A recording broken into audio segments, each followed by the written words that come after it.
Friends, मेरा नाम doctor अंकित गुप्ता है और आज हम बात करने वाले हैं मॉमी मेकओवर सर्जरी के बारे में।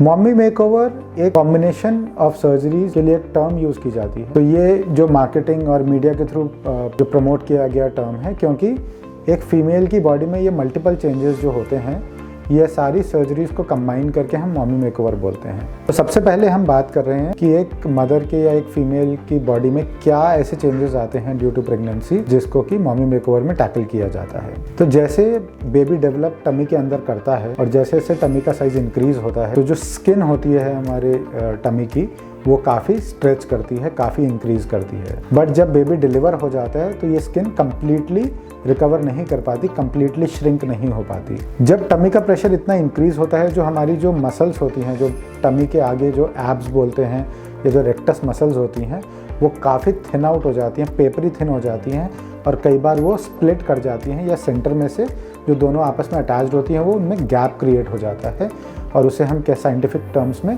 रेक्टस डायस्थेसिस कहते हैं। जो कि जितनी मर्जी आप एक्सरसाइज कर लें, जितनी मर्जी आप अपनी मसल की टोन को वापस लाने की कोशिश करें, पर ये सेंट्रल टमी का जो बल्ज है वो वापस नहीं जा पाता। इट इज़ बिकॉज कि वो जो मसल्स हैं वो आपस में जो चिपकी होनी चाहिए थी वो सेपरेट हो गई थी because of too much of pressure. इन सब के अलावा काफ़ी सारा फैट डिपॉजिट हो जाता है, जो कि even after a good amount of exercise and dieting नहीं जा पाता post pregnancy. But later on ये weight because of your attention towards your baby, या आप अपनी हेल्थ पे इतना ध्यान नहीं दे पा रही हैं, आप उस फैट को लूज़ नहीं कर पा रहे हैं, तो ये फैट एक्यूमुलेटेड रह जाता है। इसके अलावा एक बहुत इंपॉर्टेंट ऑर्गन जो ब्रेस्ट होते हैं, उसमें काफ़ी चेंजेस एक फीमेल के लिए होते हैं during pregnancy and during lactation. तो during pregnancy and lactation breast का साइज़ नॉर्मल से काफ़ी ज़्यादा इंक्रीज़ करता है। But once the baby is delivered, once lactation is over, तो ब्रेस्ट का साइज जब वापस श्रिंक होता है तो प्रॉब्लम ये होती है कि ब्रेस्ट अपने ओरिजिनल शेप में वापस नहीं आ पाता,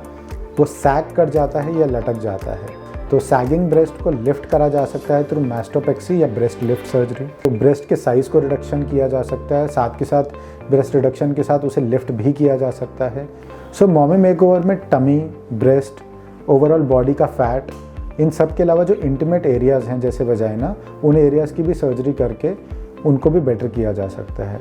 तो जब डिलीवरी होती है, जो नॉर्मल डिलीवरी बोलते हैं, थ्रू जो वेजाइनल डिलीवरी होती है, उसमें जब बेबी थ्रू दी वेजाइनल या बर्थ कैनाल बाहर आता है तो काफ़ी स्ट्रेच होता है, तो जिस वजह से वेजाइना की टोन चली जाती है, जो वेजाइनोप्लास्टी के थ्रू वापस से रीगेन की जा सकती है। तो ये काफ़ी सारे चेंजेस हैं जो एक फ़ीमेल की बॉडी में होते हैं due to pregnancy and lactation, और इन सारी चीज़ों को किसी न किसी प्रोसीजर के थ्रू हम लोग रिवर्स कर सकते हैं और इन सब को मिला के एक मॉमी मेकओवर टर्म दिया गया है। तो ये सीरीज़ की पहली वीडियो है जिसमें हमने एक ओवरव्यू दिया है कि एक मदर की बॉडी में क्या चेंजेस आते हैं, मॉमी मेकओवर क्या होता है। किसी भी फीमेल के लिए ये सेटअप सर्जरी ज़रूरी नहीं है कि आपको सब कुछ करवानी होती है। हर एक की बॉडी डिफरेंट होती है, किसी को टमी में ज़रूरत पड़ती है, किसी में फैट इतना डिपॉजिट नहीं होता, किसी के ब्रेस्ट ज़्यादातर सैग करते हैं, या किसी के केवल फेस में चेंजेस ज़्यादा देखने को मिलते हैं। सो जब भी आप अपने प्लास्टिक सर्जन से मिलेंगे, कंसल्ट करेंगे, तो वो आपको एग्जामिन करेंगे, जिसमें वो ये डिसाइड करेंगे कि किन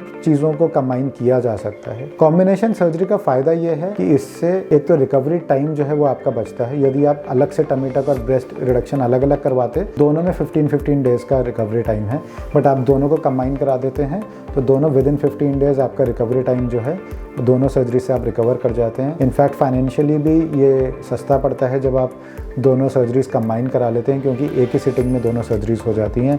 तो टमी टक, मॉमी मेकओवर, इन सबसे रिलेटेड वीडियोस के लिए हमारे चैनल को ज़रूर सब्सक्राइब करें। हम रेगुलरली प्लास्टिक सर्जरी से रिलेटेड वीडियोस इस चैनल पे डालते हैं। यदि आप किसी और टॉपिक पे कंटेंट चाहते हैं तो हमें प्लीज़ मेंशन करें ताकि हम उस पर आपके लिए और वीडियोस बना सकें। Thank you.